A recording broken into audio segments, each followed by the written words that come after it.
और दोस्तों क्या हाल चाल। बहुत बड़ी खबर आई है, लेटेस्ट अपडेट। वो ये है कि शुभम गिल और यशस्वी जायसवाल 9 सितंबर से शुरू होने वाले एशिया कप के अंदर से बाहर हो चुके हैं। और जितेश शर्मा और श्रेयस अय्यर भारत के अंदर दोबारा से अपना कमबैक करेंगे इस एशिया कप के अंदर। इस वीडियो में हम बात करेंगे पॉसिबल प्लेइंग 11 की, 15 मेंबर स्क्वाड की, और सबसे जरूरी बात इस वीडियो में हम करेंगे कि ऐसा क्या हुआ कि शुभम गिल और यशस्वी जायसवाल इस एशिया कप के अंदर नहीं खेल पाएंगे। देखो, सबसे बड़ा और मेन रीजन जो मुझे महसूस हो रहा है और जो क्रिकेट एक्सपर्ट्स भी कह रहे हैं, वो उनके मुताबिक एशिया कप खत्म होगा 28 सितंबर को। उसके बाद शुरू होगी 2 अक्टूबर को भारत और वेस्ट इंडीज के बीच में 2 मैचेस की टेस्ट सीरीज, जो कि वर्ल्ड टेस्ट चैंपियनशिप के अंतर्गत आती है। अभी अभी शुभम गिल और जायसवाल एंडरसन तेंदुलकर ट्रॉफी के लिए इंग्लैंड गए थे। वहां पर इन्होंने 5 टेस्ट मैचेस खेले हैं लगातार। उसके बाद अब अगर ये एशिया कप में आ जाएंगे, फिर एकदम से टेस्ट सीरीज भी खेलेंगे भाई साहब, तो इनकी वर्कलोड मैनेजमेंट खराब हो जाएगी। मतलब ये इंजर्ड हो सकते हैं, इनको फटीक हो सकती है।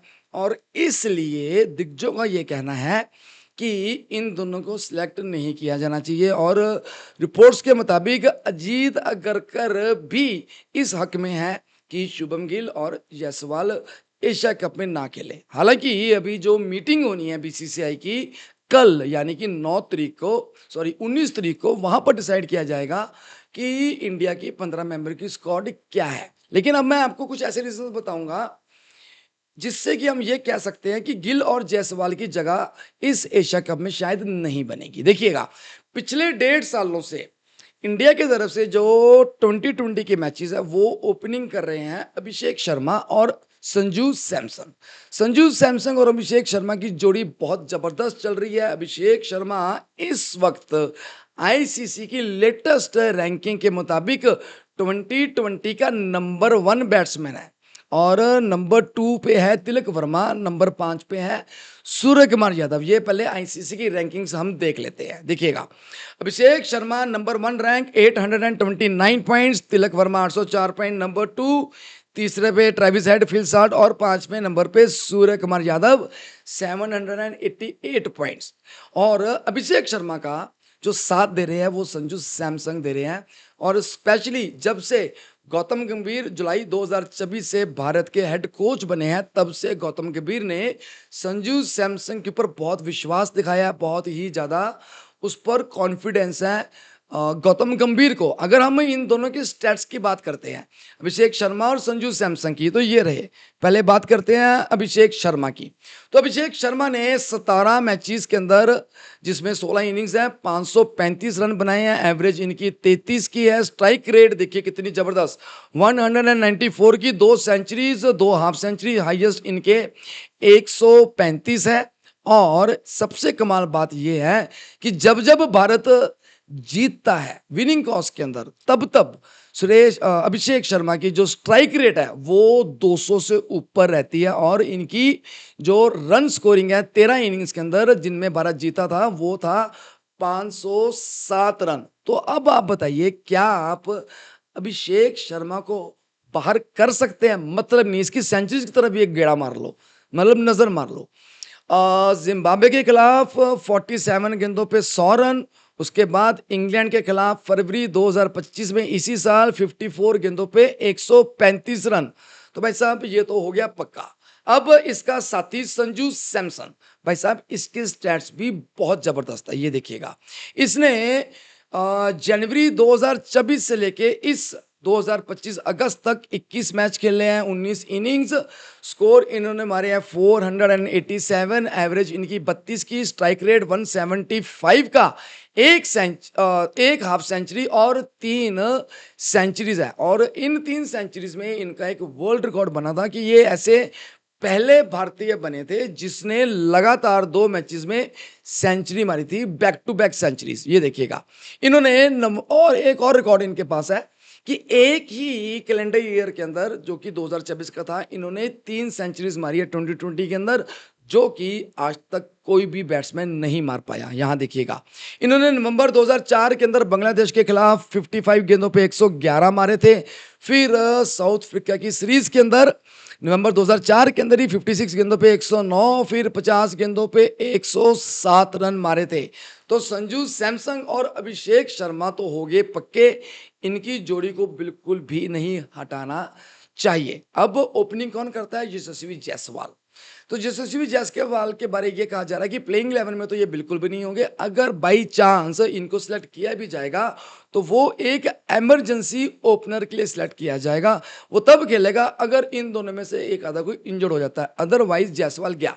अब बात करते हैं शुभम गिल की, जो कि खेल सकता है नंबर 3 पे। लेकिन पिछले 1.5-2 सालों से जो बंदा भारत की तरफ से तीसरे नंबर पे बैटिंग कर रहा है उसका नाम है तिलक वर्मा, और आईसीसी की रैंकिंग के मुताबिक लेटेस्ट वाली ये वर्ल्ड का नंबर 2 बैट्समैन है 2020 के अंदर।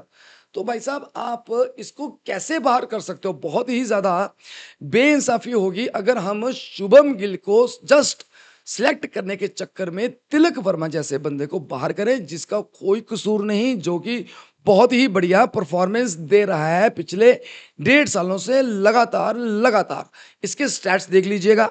इसने 25 मैच खेले हैं, उसमें 749 रन मारे हैं, एवरेज इनकी ऑलमोस्ट 50 की है, स्ट्राइक रेट 155 का, 3 हाफ सेंचुरीज, 2 सेंचुरीज, 120 इनके हाईएस्ट है। और संजू सैमसन के बाद ये भी ऐसे प्लेयर बने थे भारत के जिन्होंने बैक टू बैक 2 सेंचुरीज मारी थी। एक सेंचुरी इन्होंने वो भी साउथ अफ्रीका के खिलाफ 107 56 गेंदों पे, 120 47 गेंदों पे। और कमाल बात यह है कि वो 17 मैचेस जिसमें ये खेला था और भारत जीता था, उनके अंदर इन्होंने 534 रन मारे हैं, स्ट्राइक रेट 165 की, और एवरेज इनकी ऑलमोस्ट 60 की है। तो शुभम गिल के चक्कर में हम तिलक वर्मा जैसे बढ़िया बैट्समैन को बाहर नहीं कर सकते। अब यहाँ पर मैं एक चीज बताना चाहता हूँ कि अगर शुभम गिल प्लेइंग 11 में सिलेक्ट होता है तो फिर मतलब स्क्वाड में सिलेक्ट होता है एशिया कप की, तो फिर ऐसा हो ही नहीं सकता कि ये खेले ना, राइट। और अगर इसने नहीं खेलना बिकॉज टॉप 3 पे ऑलरेडी शर्मा, संजू, तिलक है, तो भाई साहब फिर इसको सिलेक्ट करने का कोई मतलब ही नहीं बनता। चौथे नंबर की अगर बात करें उसमें आते हैं सूर्य कुमार यादव, और वो है भारत के कप्तान। अगर आप बोले कि गिल को चौथे नंबर पे डाल दें, ये भी पॉसिबल नहीं है, क्योंकि सूर्य कुमार यादव अपनी कंसिस्टेंट परफॉर्मेंस के चलते हुए चौथे नंबर का भारत की तरफ से एक सबसे उम्दा बैट्समैन है, ये रिप्लेस हो ही नहीं सकता। इनके स्टैट्स की तरफ नजर मार लेते हैं एक बार। इन्होंने 83 मैचेस खेले हैं 2020 के अंदर अभी तक, 79 इनकी इनिंग्स है, 2600 के आसपास इनके रन है, एवरेज इनकी प्रति मैच 38 रनों की है, स्ट्राइक रेट 167 की, 21 half centuries, 4 centuries, highest score इनका 117 है। और यहाँ पर एक चीज और ऐड कर देते हैं कि आईपीएल 2025 के अंदर मुंबई इंडियंस की तरफ से ये हाईएस्ट रन गेटर थे 712 रन, जो कि पूरे आईपीएल 2025 के अंदर नंबर 2 पे था साई सुदर्शन के नीचे। तो भाई साहब सूर्य कुमार यादव एज एन कप्तान चौथे नंबर को नहीं छोड़ेंगे, और ना ही गौतम गंभीर चाहेंगे कि वो चौथे नंबर को छोड़े। तो गिल का पत्ता साफ, 5वें नंबर पे गिल खेल नहीं सकता, कभी भी खेला नहीं है। अब हम 5वें नंबर की बात करते हैं, तो 5वें नंबर पे किस किस का कंपटीशन है? 5वें नंबर पे शुभम दुबे, रिंकू सिंह और सुरेश अय्यर आते हैं। इन तीनों के बीच में कंपटीशन है। अच्छा जी, अगर मैं रिंकू सिंह की बात करता हूं तो पिछले कुछ 2020 इंटरनेशनल मैचेस के अंदर रिंकू सिंह की परफॉर्मेंस उतनी अच्छी नहीं आई जितनी वो अच्छी दिया करता था। अब कंपटीशन रह गया शिवम दुबे और सुरेश अय्यर के बीच में। तो अब आप ही बताइएगा, अगर आपको दुबे या अय्यर में से किसी एक को चुनना हो तो आप किसको चुनेंगे? दुबे को तो नहीं चुनेंगे, आप अय्यर को ही चुनेंगे। ठीक है, कुछ लोग ये कह रहे हैं कि हो सकता है वशिंदर सुंदर भी 5वें नंबर पे आकर के खेल सकता है। तो यहाँ पर मैं ये कहना चाहता हूँ कि ये तब ही पॉसिबल होगा अगर इंडिया एक एक्स्ट्रा ऑलराउंडर लेकर के जाए, लेकिन हमें एक्स्ट्रा ऑलराउंडर की जरूरत नहीं पड़ने वाली, क्योंकि छठे नंबर पे आते हैं हार्दिक पांड्या, जो कि as a 4th pacer bowler की तरह भी यूज किया जा सकता है। उनका साथ दे पाएंगे हमारे अक्षर पटेल जो कि उप कप्तान भी हैं भारतीय टीम के। आपको मैं पॉसिबल प्लेइंग 11 की अभी दिखाता हूँ। तो हमारा हो गया 5वें नंबर पे अय्यर, 6ठे नंबर पे हार्दिक पांड्या, 7वें नंबर पे आपका आ गया अक्षर पटेल, 8वें 9वें नंबर के अंदर आपके आ गए जसप्रीत बुमराह, और फिर आ गया अर्शदीप सिंह। ये भी पक्के हैं भाई साहब, इनको कोई हटा नहीं सकता। फिर आ गया 10वें नंबर पे, वहां पर 9वें 10वें नंबर पे वहां पर आ गया आपका कुलदीप यादव और वरुण चक्रवर्ती। तो वरुण चक्रवर्ती तो 110% प्लेइंग के अंदर है ही है। और अगर कोई पिच ऐसी हुई जहां पर स्पिनर्स की जरूरत पड़ सकती है तो वहां पर ये दोनों भी खेल सकते हैं, कुलदीप यादव और वरुण चक्रवर्ती। फिर आखिरी में आ जाते हैं एक और पेसर जिनका नाम है प्रसिद्ध कृष्णा और हर्षित राणा।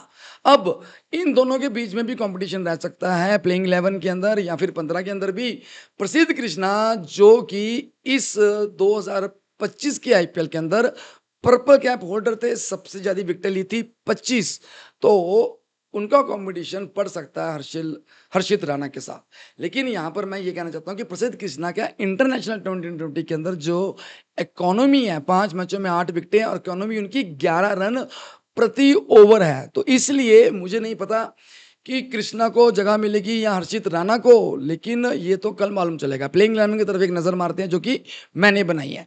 देखिएगा, ओपनर शर्मा, संजू, फिर तिलक, सूर्य कुमार यादव, सुरेश अय्यर, दुबे, रिंकू सिंह और अच्छा हाँ, यहाँ पर एक और चीज बताना चाहता हूँ कि जितेश शर्मा की भी वापसी हुई है, बिकॉज उनका आईपीएल 2025 आरसीबी की तरफ से बहुत ही जबरदस्त गया था भाई साहब। वो आरसीबी के ग्रेट फिनिशर बनके उभरे हैं इस साल, ये रहे उनके स्टैट्स।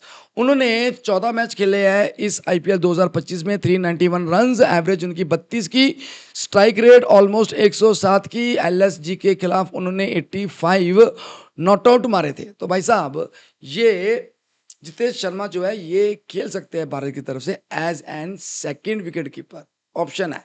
तो ये है हमारी प्लेइंग 11 दोस्तों, जिसके अंदर ये प्लेयर्स आपके सामने हैं। लेकिन असली जो प्लेइंग 11 और 15 मेंबर्स है वो पता चलेगा कल, जब बीसीसीआई की सिलेक्शन कमेटी की मीटिंग होगी।